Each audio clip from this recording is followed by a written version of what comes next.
kami akan memperkenalkan diri kami masing-masing. Nama saya Naya Altaniaza. Nama saya Liza Mulia. Nama saya Vidya Pramisa. Ingat investasi pada piutang. Piutang dagang atau piutang usaha merupakan tagihan entitas pada pihak lain sebagai dampak dari penjualan secara kredit. Selain itu, karena tiap uang yang dipakai entitas selalu ada biayanya, sehingga perlu adanya perencanaan terlebih dahulu terkait besar uang atau biaya yang akan diinvestasikan ke dalam piutang. Hal tersebut dipengaruhi oleh beberapa faktor, yakni besarnya volume penjualan kredit, syarat pembayaran, platform kredit, kebiasaan pembayaran pelanggan, dan kebijakan dalam pengumpulan piutang. Prinsip-prinsip pemberian piutang. Yang pertama, karakter. Prinsip ini merupakan data mengenai kepribadian dari calon konsumen seperti kebiasaan sifat, cara hidup, gaya hidup, hobi, latar belakang, dan trade checking. Yang kedua, kapasitas atau keuangan.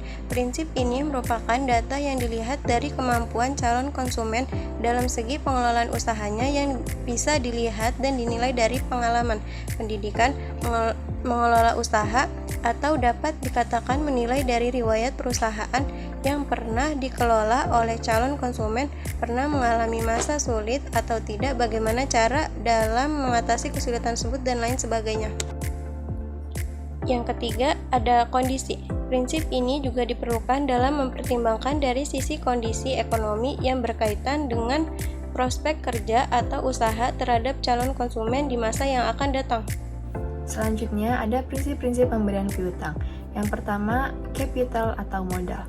Prinsip capital ini merupakan data penilaian dan dilihat dari sisi kondisi kekayaan yang dimiliki oleh calon konsumen tersebut serta pengelolaannya, yang dimana dapat dilihat dari laporan keuangannya seperti laporan posisi keuangan, laporan laba rugi, struktur ekuitas, dan rasio keuntungan lainnya seperti return on equity dan return on investment.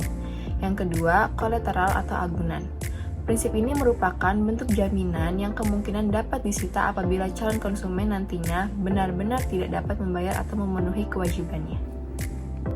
Selanjutnya, ada perputaran piutang atau receivable turnover. Piutang merupakan salah satu unsur dari modal kerja yang memiliki kondisi berputar, yaitu berawal dari kas, proses komoditi, penjualan, piutang, kembali ke kas. Makin cepat perputaran piutang, makin baik kondisi keuangan perusahaan. Perputaran piutang atau receivable turnover dapat disajikan dengan perhitungan penjualan bersih secara kredit dibagi rata-rata piutang.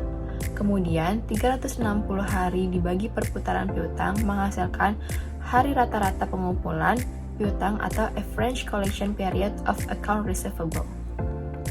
Selanjutnya yaitu membahas tentang anggaran pengumpulan piutang, yaitu aktivitas perencanaan terkait penerimaan piutang menjadi uang tunai atau disebut sebagai anggaran pengumpulan piutang. Anggaran pengumpulan piutang tersebut bisa disusun berdasarkan anggaran penjualan kredit dengan cara memperhatikan kebiasaan-kebiasaan konsumen dalam melakukan pembayaran atau melunasi kewajibannya. Dan selanjutnya yaitu membahas tentang pengendalian piutang. Manajer keuangan harus mampu mengendalikan piutang dengan menyusun umur piutang atau biasa dikenal dengan aging table.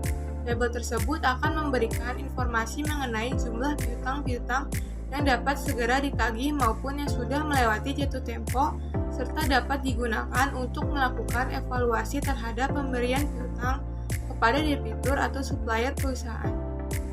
Selanjutnya yaitu membahas tentang kebijakan-kebijakan penagihan kredit. Yang pertama ada average collection period, merupakan rata-rata jumlah hari penjualan secara kredit yang masih outstanding atau belum dibayarkan.